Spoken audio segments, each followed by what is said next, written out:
Mastering Yoga's Wisdom. I just wanted to say a few words about success in yoga. And it's not like you get a lot of formulas for this. And part of what I'm offering through my work is a formula for that. And obviously I have a certain perspective on it. And that perspective is that, well, it comes from my own experience, I should say. So I got to a point where I worked all over the planet. I worked in almost every major festival. I worked at many major studios. I taught at many universities. And the formula I followed for that was, one, to practice yoga every day. So I'm not teaching you that part. That was the other part that got me through, as I realized really early on that a lot of people said that they practice yoga every day, and I guessed that they probably were not. But I realized that if I actually did do that, if I practiced yoga for at least 1 hour every day, that I would probably be in the top tier of yogis on the planet. So I committed to that, and to this day I still practice that. And the other thing I committed to was completely understanding yoga history and philosophy. And that's a tall hill to climb, and it's a hill that I'm offering to help you climb with my work. But the reason I'm doing that is very much out of my love for the tradition and my love for the value of this work, and my strong desire to have everybody know it and understand it. But as far as the success formula, I also know that it's what the second half of what shot me to the top.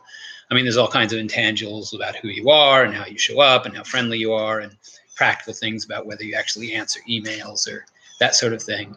But as far as having a stock in trade or having a basic tool in my toolkit, those are my two tools. I practice yoga every day, and that's something anybody can do, and it's not something that you need me really to have you do. Get up every morning, practice yoga for an hour a day.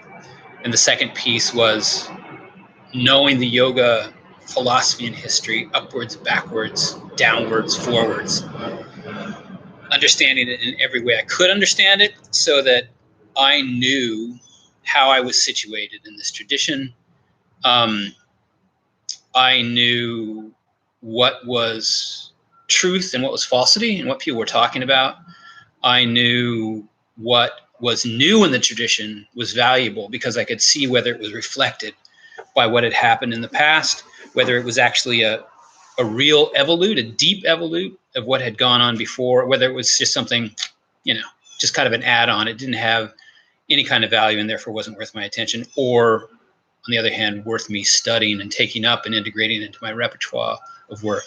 So that's my message at 3 minutes and 30 seconds.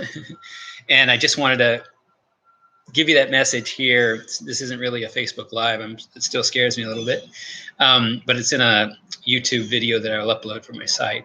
But I just wanted to give you a download here in my unshaven state, sitting here in my house, uncombed hair, on that insight, because it popped into my mind, and I thought I'd just kind of follow the moment like people are doing all over the web right now, and record it and send it to you. So here I am, Eric Shaw, signing off, and I hope that you'll join my 8 weeks for Yoga Mastery course, and that I can offer you this valuable download that I think will be a rocket for your career. Namaste.